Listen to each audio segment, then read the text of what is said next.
Alléluia. Mes bien-aimés, nous avons un Dieu vivant. Le grand Dieu puissant.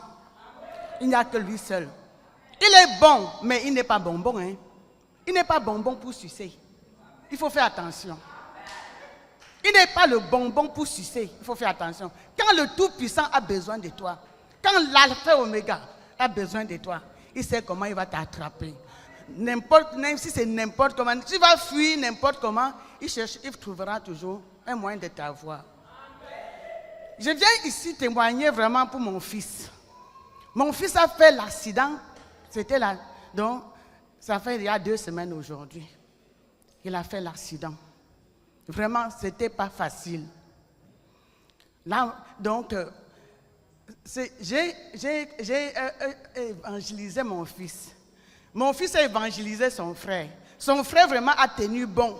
Mais lui, au quartier, on l'appelait déjà pasteur.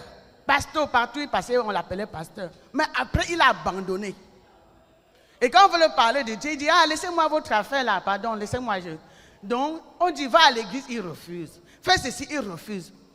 Voilà maintenant, sa grande sœur commence à faire des visions. Que, oh maman, voilà, je viens de voir, on est en train de pleurer Christian. Je dis, c'est comment? Il dit, je te dis que j'étais en train de pleurer Christian jusqu'à ce que je m'enroulais au sol. Je dis à Christian, pardon, va faire ta délivrance. Va faire ta délivrance. Il a dit qu'il ne veut pas. Je parle, va faire ta délivrance. Il ne veut pas. Il dit, ah, pardon, c'est-à-dire, raconte ce qu'elle... Donc, c'est des cauchemars. Je dis, d'accord.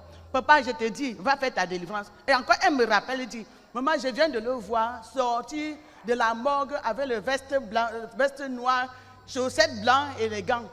Je dis, waouh, ça c'est très grave. Je lui ai appelé, je dis, pardon, mon fils. Si tu ne veux pas aller faire ta délivrance, ramasse tes clics et claques, sors de chez moi. Je ne veux pas qu'on porte un corps dans ma maison. Quand je lui ai dit ça, il a commencé la délivrance le lundi.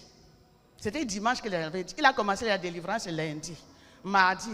Mercredi, il est allé voir le pasteur. Le pasteur donc sentait vraiment le truc autour de lui. Oui, l'esprit de mort autour de lui. L'esprit de mort autour de lui. Le pasteur lui a fait la délivrance de 17h jusqu'à minuit. On lui a laissé, il est parti à la maison. Le jeudi, quand il est sorti de la maison, il est parti à ses occupations. Au retour, là, il se croisait avec la voiture. La voiture était en vitesse. Mais bien aimé, j'ai envoyé la moto. La moto s'est cassée en 2. Une partie là-bas, une partie là. L'enfant, donc, il a cassé l'épaule s'est cassé. Mon fils, il ne savait même plus où il était. On l'a ramené à l'hôpital. J'ai appelé les mamans. J'ai dit, ne m'abandonnez pas. Mon fils, mon fils, ils ont élevé la voix. Ils ont élevé la voix, le groupe d'intercession. Ils ont prié. Ils ont crié à Dieu. Maintenant, il est sorti. Il a commencé à dire, ouais, je viens de loin. Je viens de loin. Je viens de loin.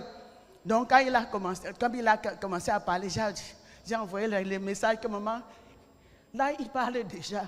Voilà, aujourd'hui, les 2 jours après, après les plâtres, il sort, il parle.